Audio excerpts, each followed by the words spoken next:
Okay, so we had some internet issues. We're trying to make it to the second bonfire in Alayam Lois.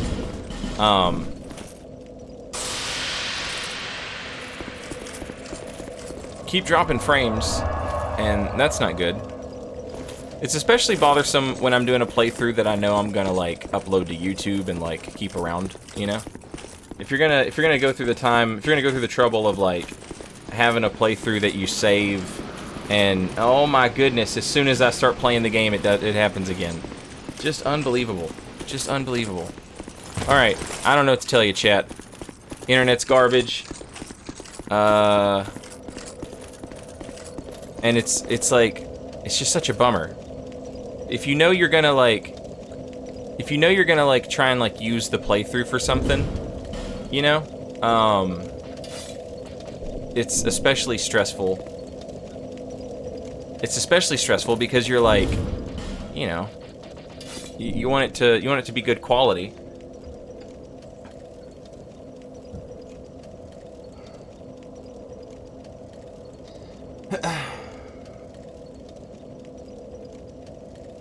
It just irks me.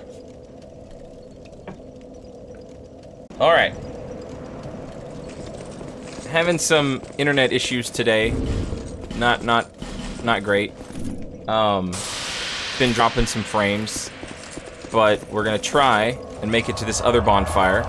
Hopefully we don't drop any frames. I restarted the stream. We made our way towards this area in Alayam Lois, and this crazy frozen branch came out the door, and we heard a lady's voice. She told us to leave it alone and to not come here because the old chaos hungers still, she said. Her words, not mine.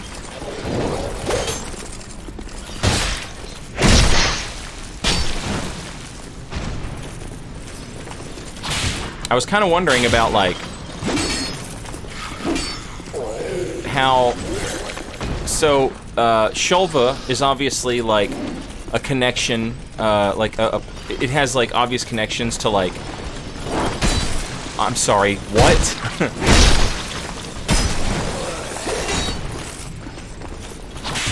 To the Black Gulch. And Broom Tower obviously has connections to, the Iron Keep. Jesus, I hate the spear guy, man. Just the worst. Of all the guys, he's the worst type.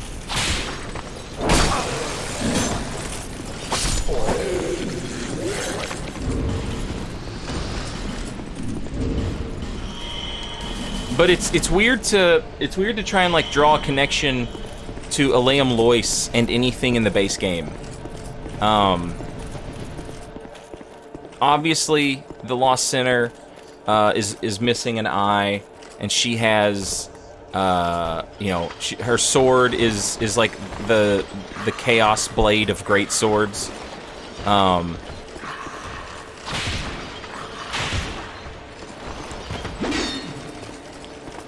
We find an eye here. The old Chaos is here.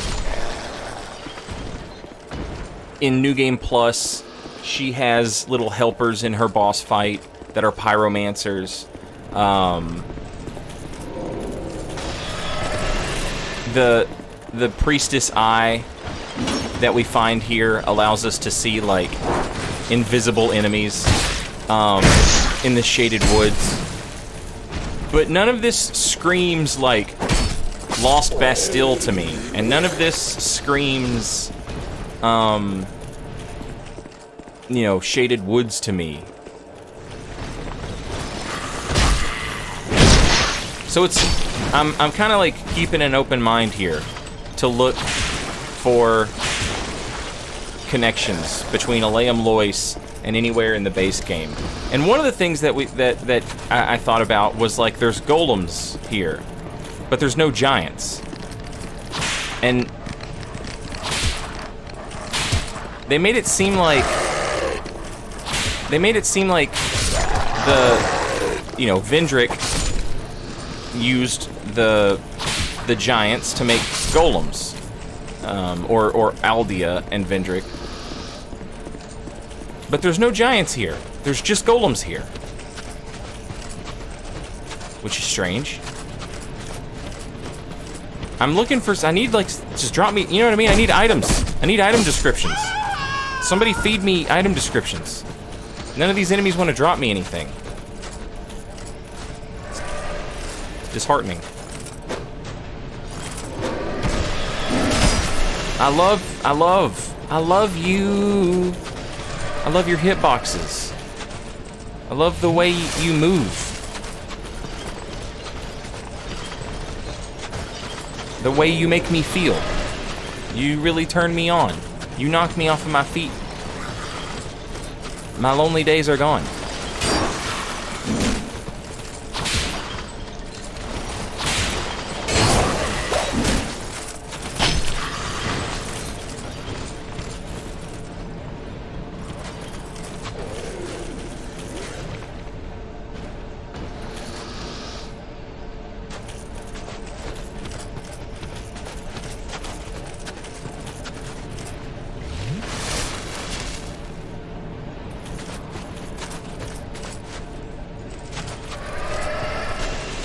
Had a theory that the monarchs can manipulate souls in general, hence all the kings making golems constructs.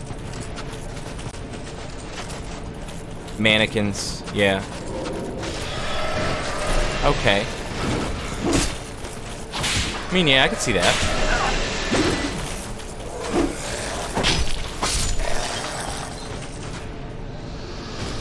I could see that. It's still, though, like the golems that... Ooh, I'm sorry, what? Mother of God.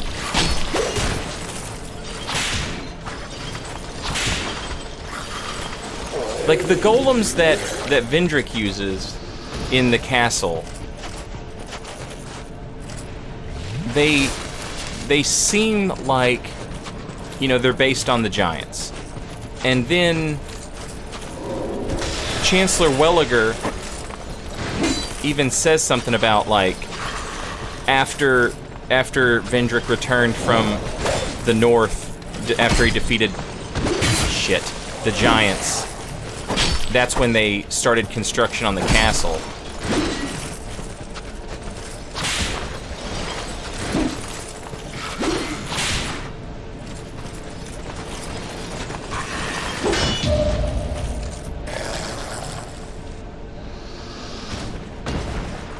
But that is true, that, like, because, like, the Pursuer is a construct, and the Ruin Knights are a construct, and the mannequins are a construct, like the Bellkeeper mannequins. A whole lot of constructs in this game, and that's not too far removed from the golems.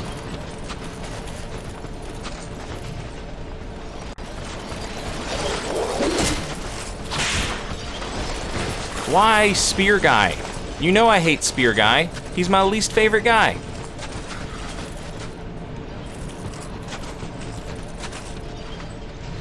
Who came to power first, though? Were the other kings doing their thing before Vendrick became king? Yes.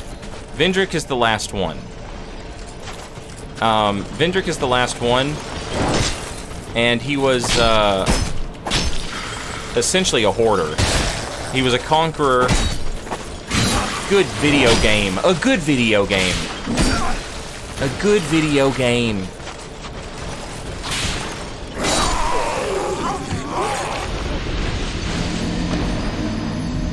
I love to break his guard and then not take the critical. This is the remastered version, remember? This is the finished version of the game. Yeah, Vendrick's the last one. Vendrick's like the last in line. Which is why Vendrick's castle is full of everybody else's shit.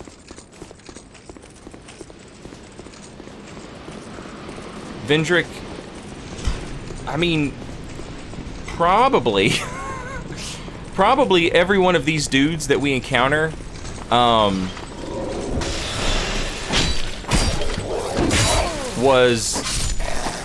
were the four great ones that Vendrick conquered.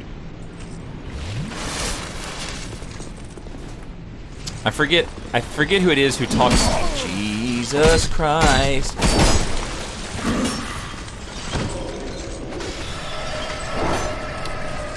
I forget who it is who mentions that, but they talk about how Vendrick defeated the four great ones.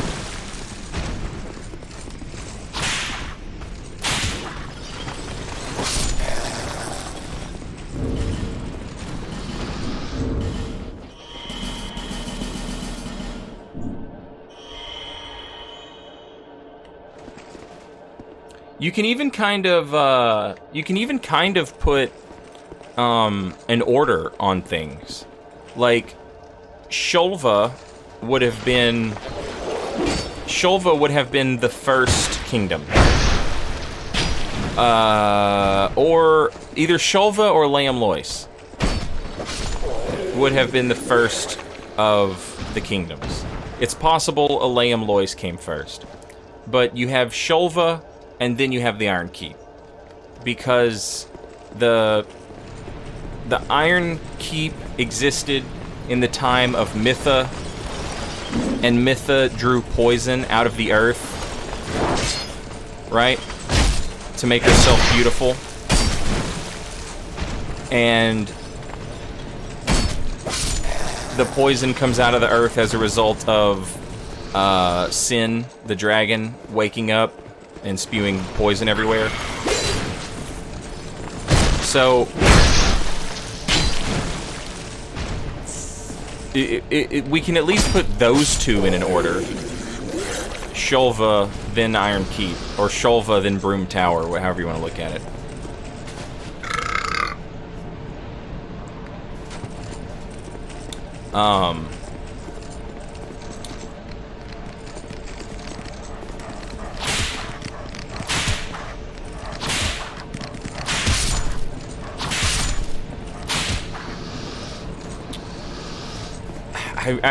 I need item descriptions, man. I need stuff. I'm not like brushed up on Layam Lois lore, and so like I'm in the cold, huh?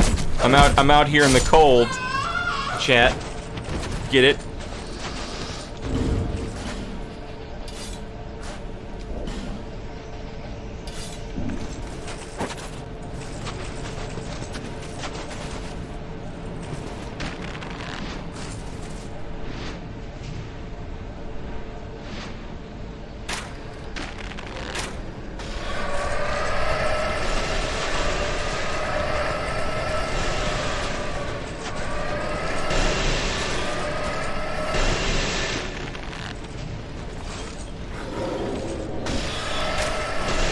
Motherfuck, I just don't know how to shoot a bow in this game. I'm so dumb.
Alright.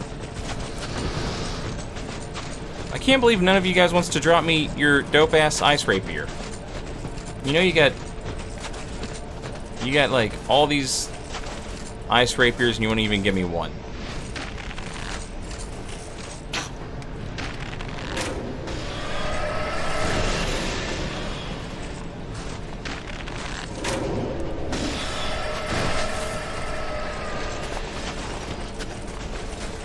Screw you, spear guy.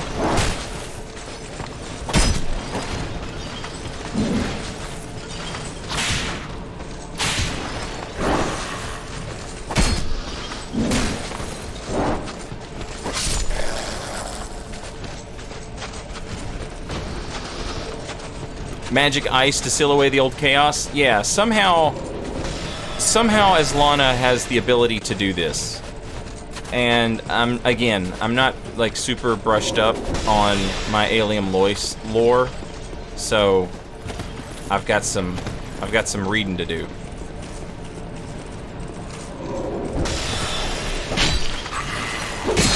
I cannot believe that.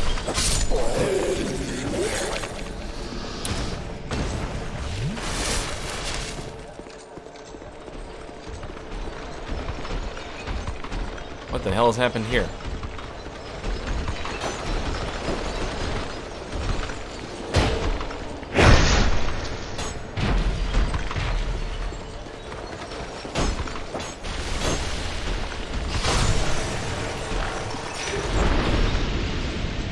All right. Oh my God. Chat. I don't know. Yeah. All right. So a thing occurred to me yesterday, right? I was on Twitter, and, what the hell, Pillar? I was on Twitter, and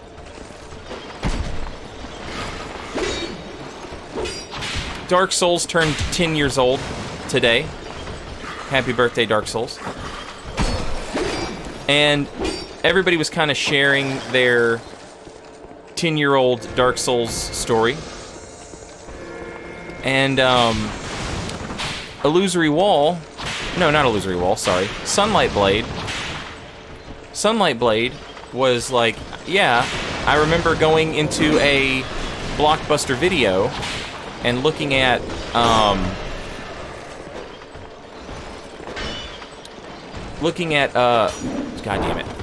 damn it.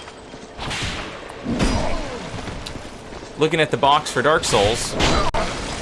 This is just unfucking believable, man. And thinking that the bloodstains looked like a really cool thing.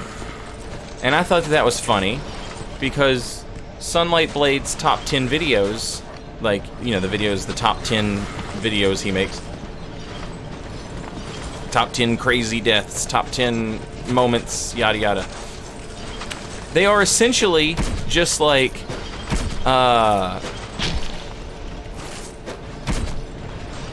you know, a deep dive into a blood.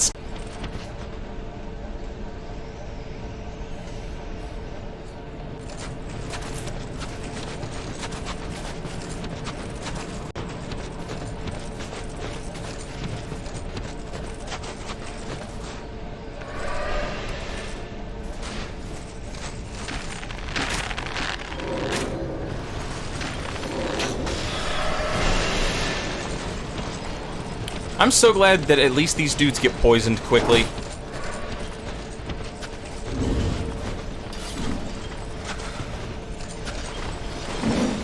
Like, if nothing else, at least that. Oh, what the frick was that, Saint? What was that? That was so dumb. I pressed L2 with my whip because I was like, I want to parry him. And just for whatever reason, I thought L2 with my whip was gonna do a parry.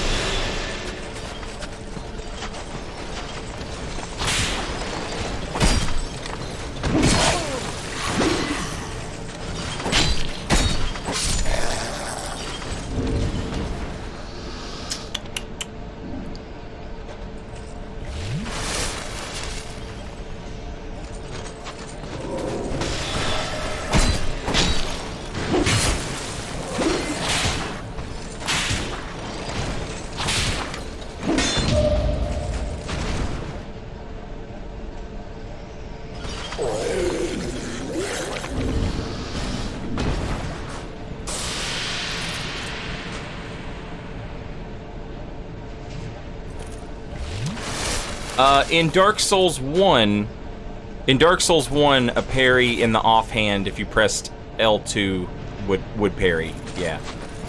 In Dark Souls 3, it would swing.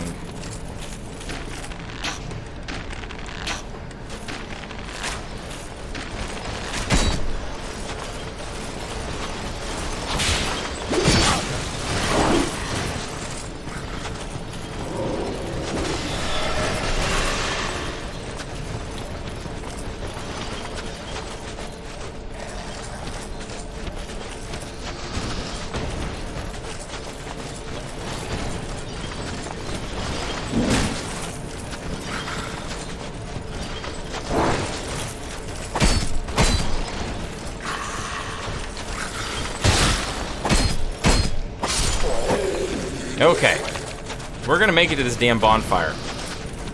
I believe.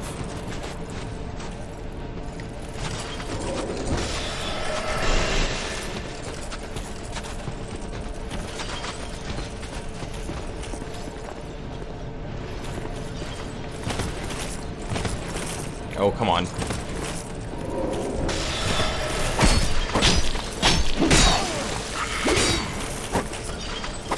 I love it! I love tracking!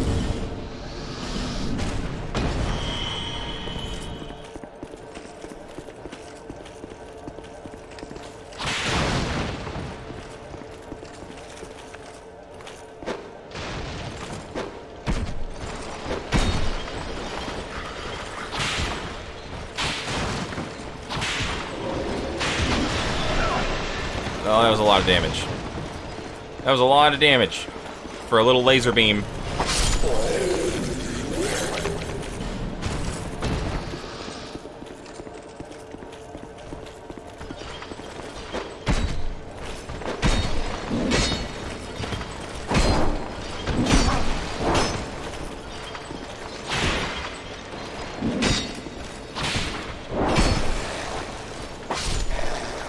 Jerk.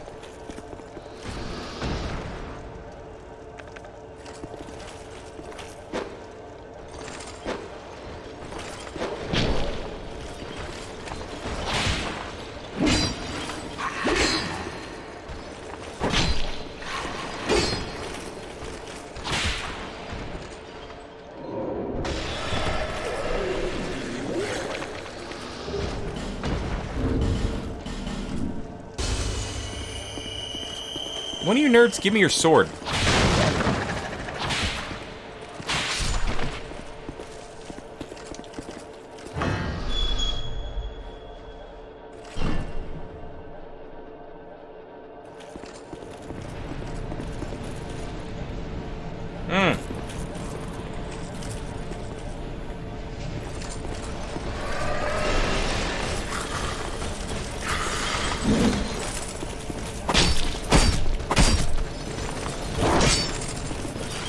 And now that I think about it,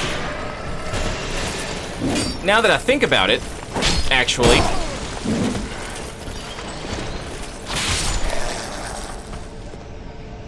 the idea that the blood is important, like the picking up, going to our blood stain, like, you know, it's just a mechanic. Like, I don't think about it.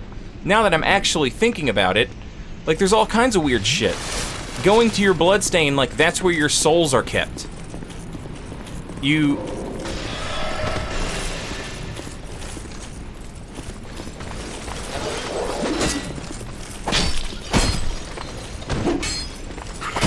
Haha. Elevation. Get elevated. Like, U2. You guys remember that song? That U2 song? Elevation? I remember that song. Woo-hoo! I remember that. You got it for free if you had an iPhone or something.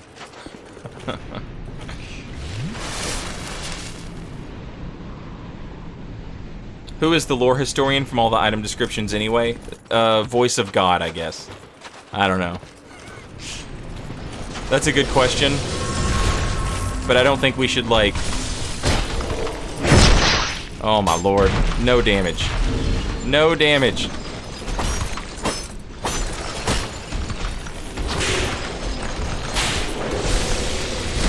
I'm not sure I want to think too hard about it. These dudes are harder to poison. Much harder to poison.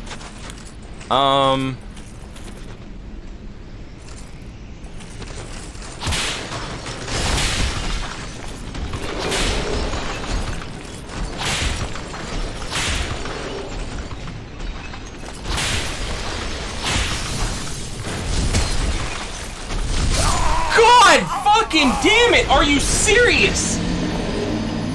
Oh, I'm so fucking stupid.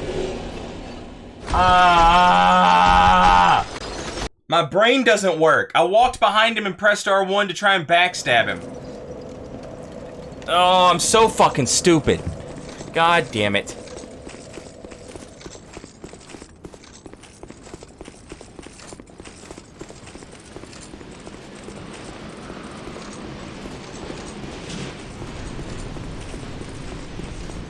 Yeah, the hitbox on that backswing is...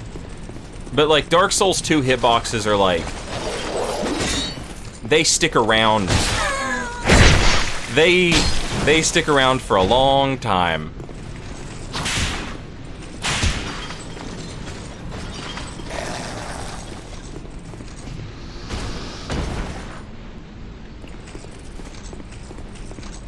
I'm still dropping frames intermittently, which is annoying.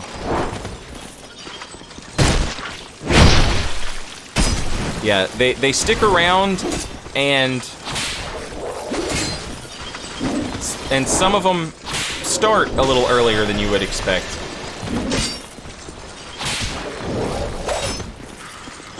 How is it you're not poisoned?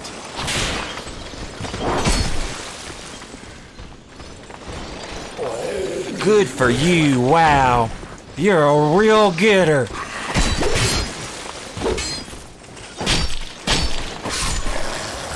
He get me.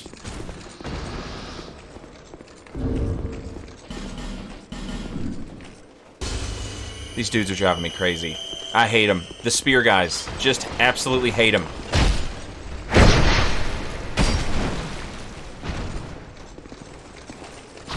Lore on the hell horses? I don't know. It's hard to take that area seriously. It just seems like...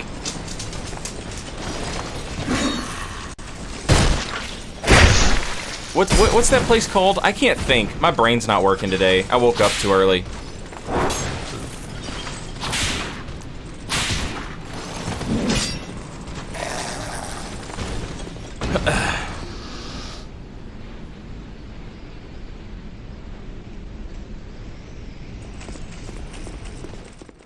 What's that place called? What's the name of that stupid zone?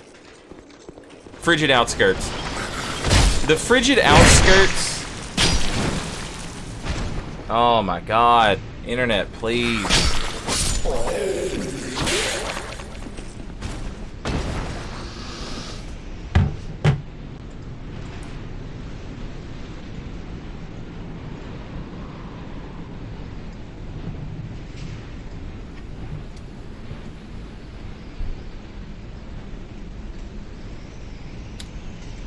This is annoying.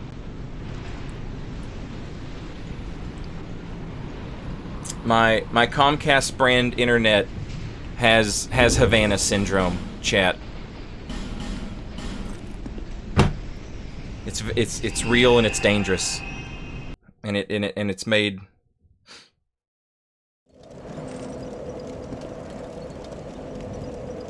my internet sick.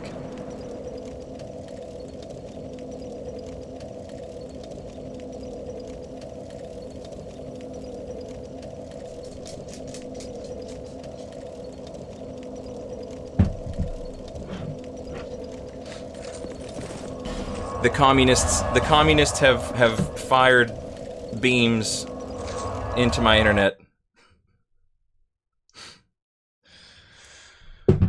Fuck. Frigid Outskirts. Frigid Outskirts is if you asked me to do something and I was like, that's stupid, that's a dumb idea, we shouldn't do that, and you were like, no, do it, I'm your boss and I'm telling you to do it, I would spitefully do it, and I would make sure to give the stupid parts an exaggerated chance to be more stupid, if that makes sense. You know what I mean? It's just a spiteful level. It's just a spiteful, hateful area. And it's hard for me to think about it in any other way than, like, from that, like, meta context of, like, Yui Tanemura, like, scribbling down ideas, but he's doing that angry face where you bite down on your own lip, you know, like you're so fucking mad. Like, when I get really mad, I'll bite the inside of my cheeks, you know?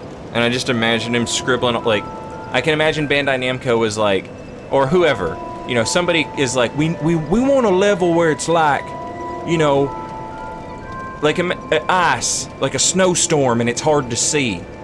And then, like, he goes and he makes Ilium Lois, and they're like, this is good, but we wanted it to be like, you know, harder, more hard. It needs, and you can't make it where you can't see anything.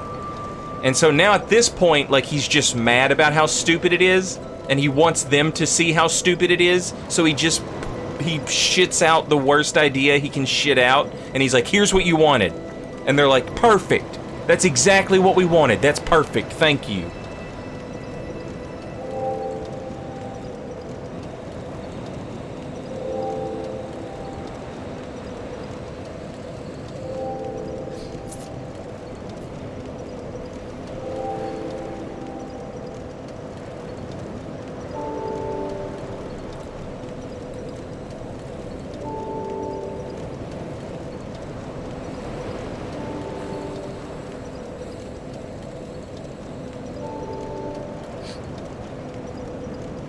I don't think this theory is true, but I like to think that items that are interacted with accumulate some tiny amount of soul, and when the player finds them, items pass on a sense of their history to the player. I mean, that makes as much sense as anything else. Our character can, like, pick up a weapon or an item, and suddenly some third-person narrative is explaining what what they're looking at.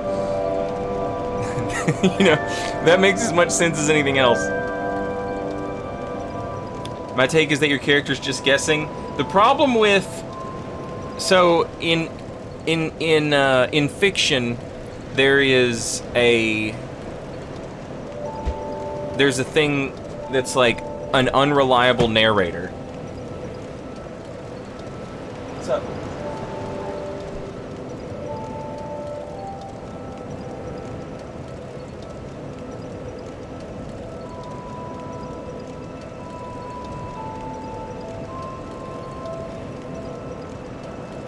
I got it out of yesterday because I tried to get the trailer out. I'm sorry. No. I don't even know.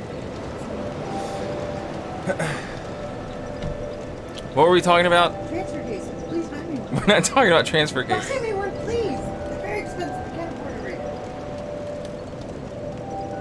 now. Oh, yeah. Alright, so there's a thing in fiction that's like an unreliable narrator. Chat, anyone who lives near with four-wheel drive, come pull my stupid truck out. Thank you. Please. You know Chat's got me. Yeah, Chet, they say they're on their way. They said go out there and wait, and they'll be there in a minute. No, just come on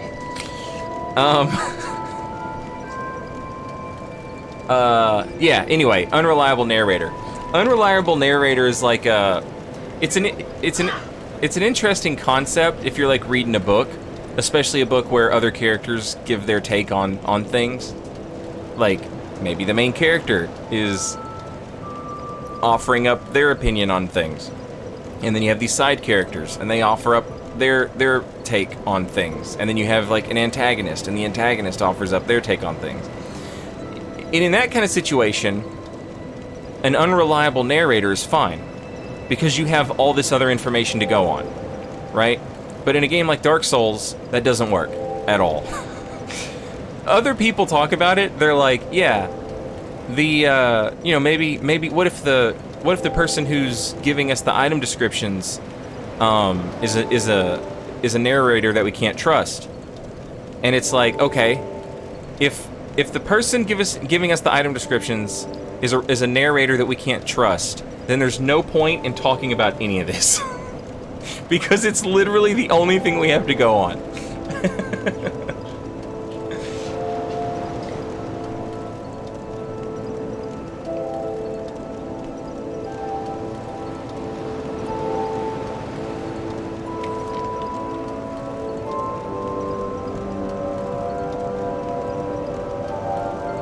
Yeah, I mean, we have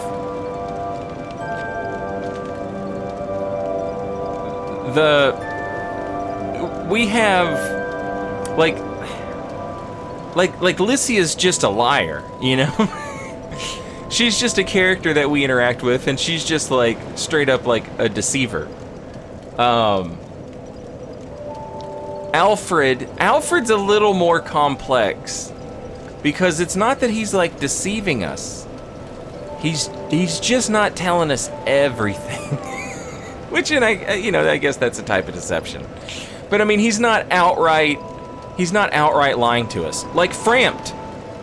There you go. Framped, Gwendolyn, Guinevere. These characters just lie to you. They just tell you lies. And then like you get to the end of the game and you're like, oh, guess I'll just light myself on fire, and everyone I've talked to has just been a fucking liar.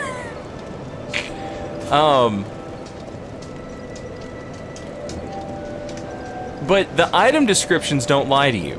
If you read the item descriptions, they tell you that Guinevere's not real before the game does.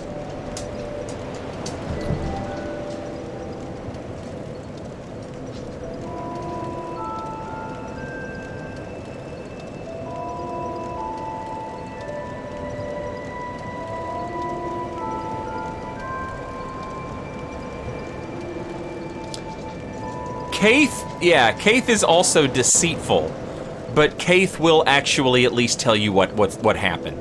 Kaith will actually like give you the truth about like that opening cutscene and what happened at the end of that opening cutscene. Like he'll at least give you that much.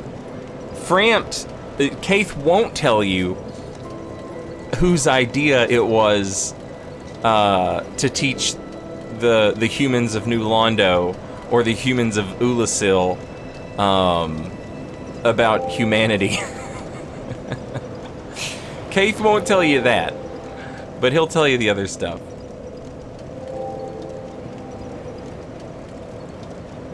Lycia, the miracle merchant, is a liar? Yeah, she invades you twice. She invades you 2 times in this game.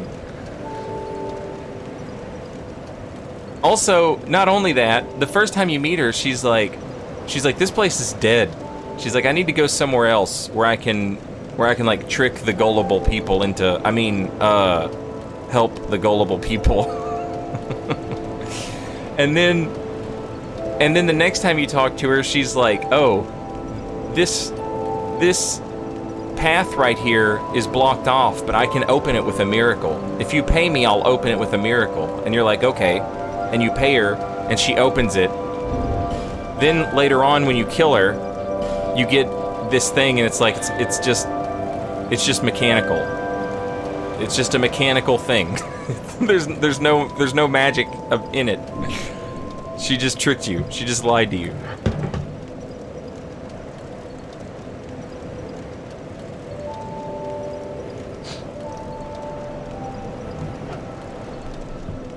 And then all of her item descriptions are like, well, I put them all up, but all of her item descriptions are like, you know, some people are just like this. Oh wait, I wanted to see something actually. So here's an interesting thing.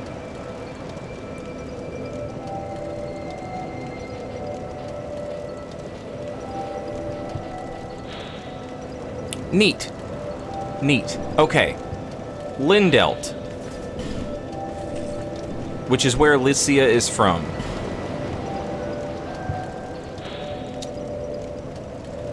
Belonged to Lycia of Lindelt. Lindelt is founded upon stringent commandments. Its inhabitants often travel to distant lands for ascetic training, but more than a few of these trainees liberate themselves from Lindelt's teaching in the process. Basically, it's a very strict religious area, kingdom, whatever, and you get sent away, which is not uncommon. I'm dropping frames like fucking crazy. Jesus Christ. I don't know how I'm dropping frames when my kilobytes per second is 10,000. Like, how does that make any sense? Fuck. Anyway, Lindelt is like a very strict religious society. And then they send people off, which is, you know, they did that in Dark Souls 1 as well. Petrus and Rhea, and Paladin Leroy, like all these people went on missions. So in Lindelt, they go out on these missions, and what ends up happening is people get a taste of the outside world and they just leave. It's sort of like the Amish kids. Like, they give the Amish kids the chance to go to Rumspringer, right? They have that thing, Rumspringer, where they go out into the real world, and then they decide whether or not they want to keep being Amish or not.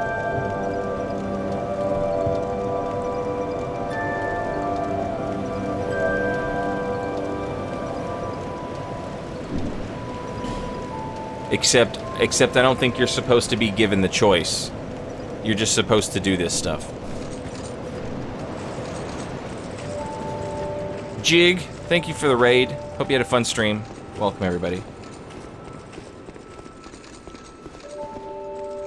Lucius, Bunty, SKJ, Wrapped, Draven. Hello.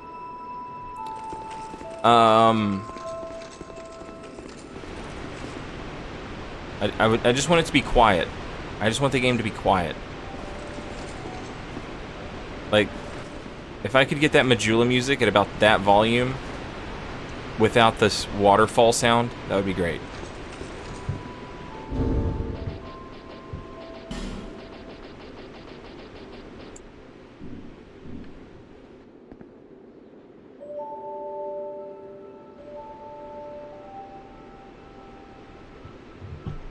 Alright. So anywho, we were talking about Lycia and how Lycia's a liar.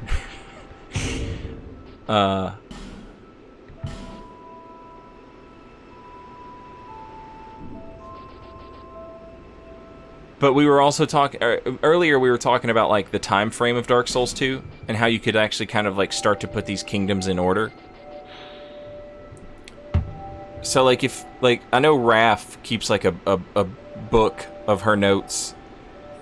So for example, Lindelt. If there's any reference to Lindelt and another kingdom having anything like having any sort of like tiff or beef or cooperation between the two, like it would help you like put more of this like in order, right?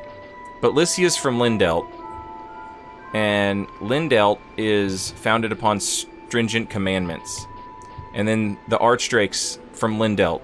Little is known about the Archdrake Sect and its ancient rituals, and those who dare to indulge their curiosity have been known to simply vanish. The Archdrake Sect are the keepers of Lindelt's history, including the only record of its foundation, a tome they have good reason to keep hidden away. So you have this this turbo-religious kingdom, but no one knows the history of the turbo-religious kingdom, except these dudes. And part of their job is to make sure that no one figures it out. But then, like the absolute idiots they are, they walk around carrying slumbering dragon slumbering dragon shields, and the slumbering dragon shield item description talks about how the founding of Lindelt was tied to them seeking out a slumbering dragon, and in the process accidentally destroying an entire kingdom, right? And so that ties Lindelt to Shulva. So the Drake Blood Knights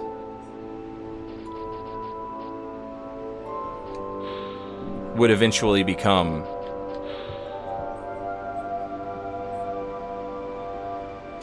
the Archdrakes. The Drake Blood Knights who worshipped the blood of dragons were led by Sir Yor in a siege of the Eternal Sanctum, but sunk into the sanctum when the slumbering dragon awoke. The red cloth wrapped around their black armor represents the sacred blood of dragons.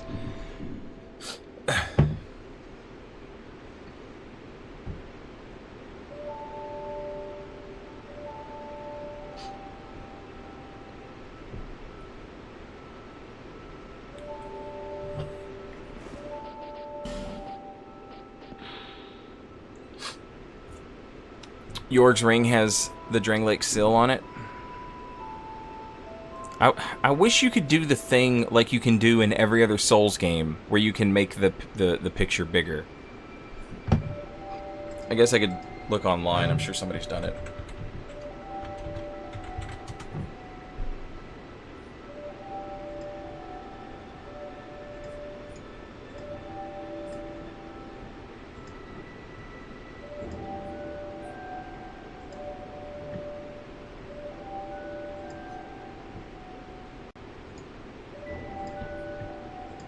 No, it's very small, uploaded everywhere. Typically you can find like a larger upload of those images. It does kind of look like it.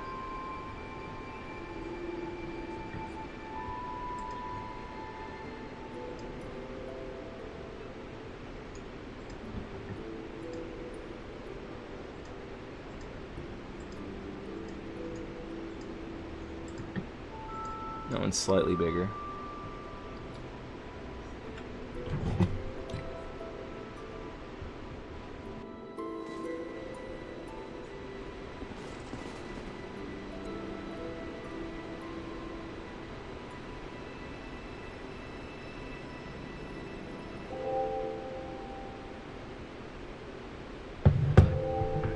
I need a bigger version of it. Everything's like 64 pixels by 64 pixels.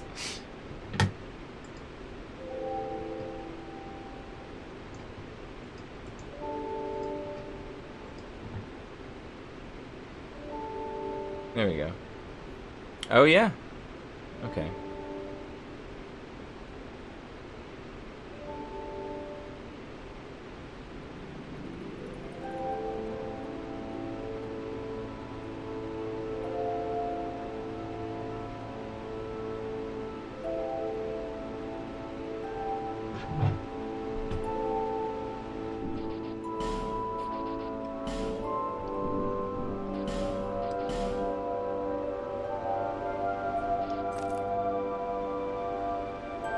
Oh, come on.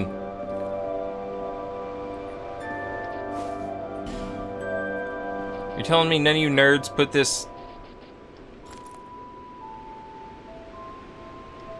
on your armor?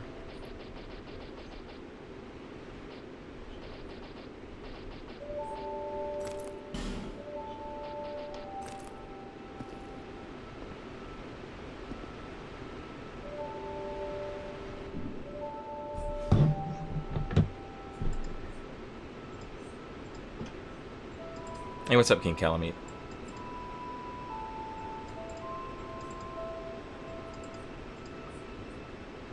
I don't have any shields on me. I put them all in the box. Royal Soldier armor.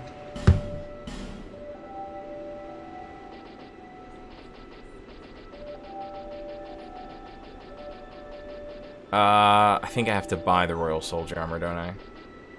Because they're all... The one you pick up off enemies is the Hollow Soldier Armor, and it looks rough.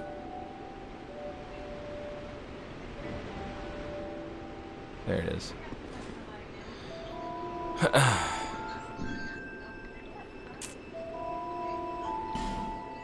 Alright, come here. Come here. You hang out right there while I look at this.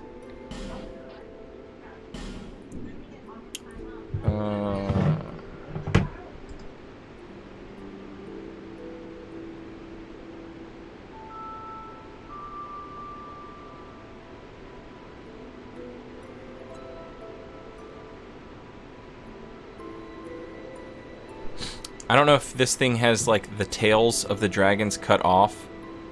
Yorg's Ring has, like, the dragons have, like, forked tails. And you can't see that. But this is just on, like, a shoulder plate, so maybe, like, that's why you can't, you know, maybe it's just cut off.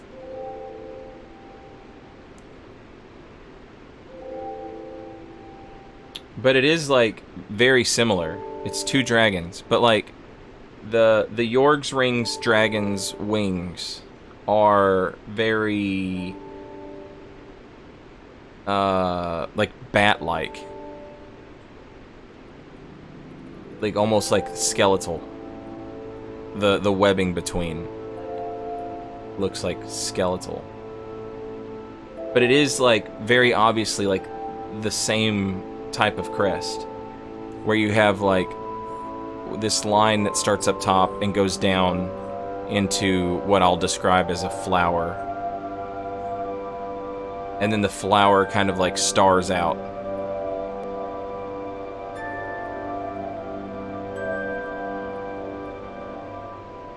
And then horned dragons on either side.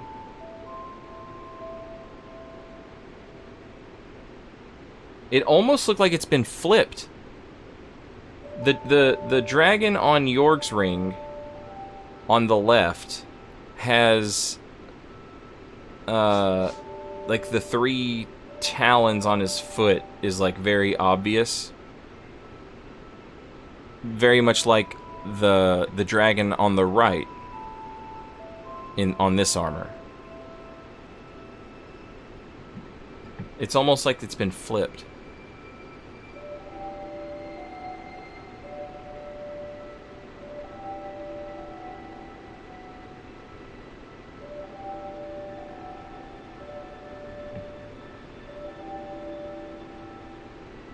That's neat. Also, like, the dragon's... The dragon's chest is very well defined on the crest, but it's not very well defined on the ring. The dragons almost have, like, a serpent-like anatomy. And on the crest, they're very obviously, like, dragons. That's really cool.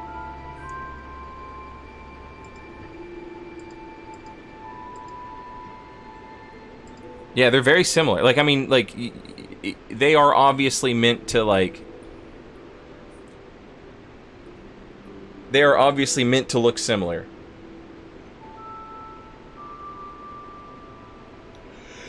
The little flower star thing in between the two dragons. I just wish you could, you know, like, in any other Souls game, if you, like...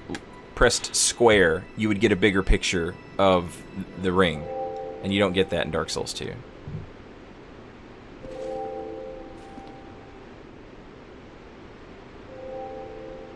It's neat though.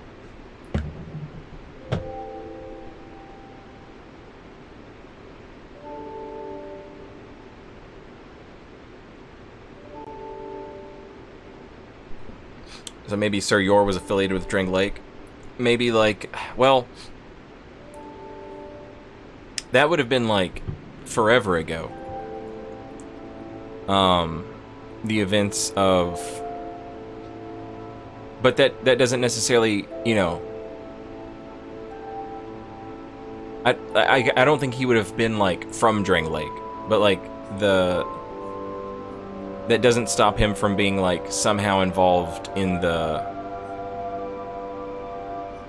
foundation of it or whatever. You know what I mean?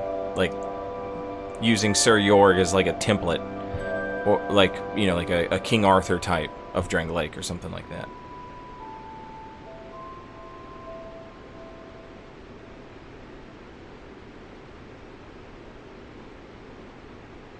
Like a predecessor of Drang Lake. Yeah.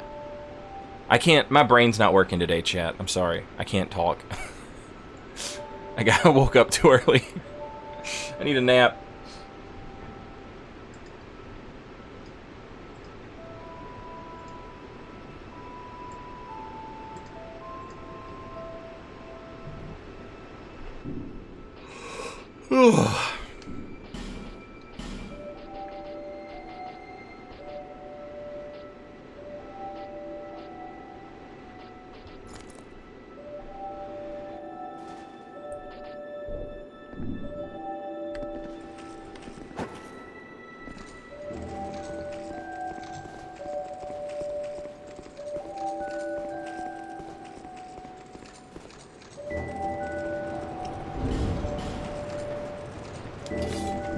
I'm curious if there's something cool I could do with,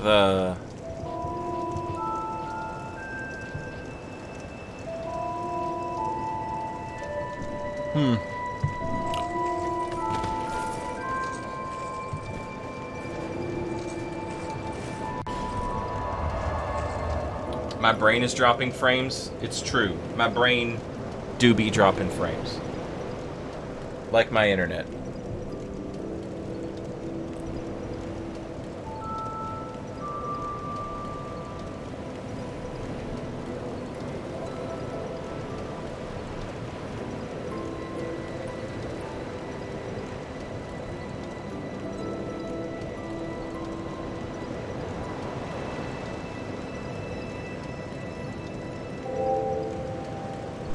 Alright. Frames be damned. We're going for it. We're getting this bonfire.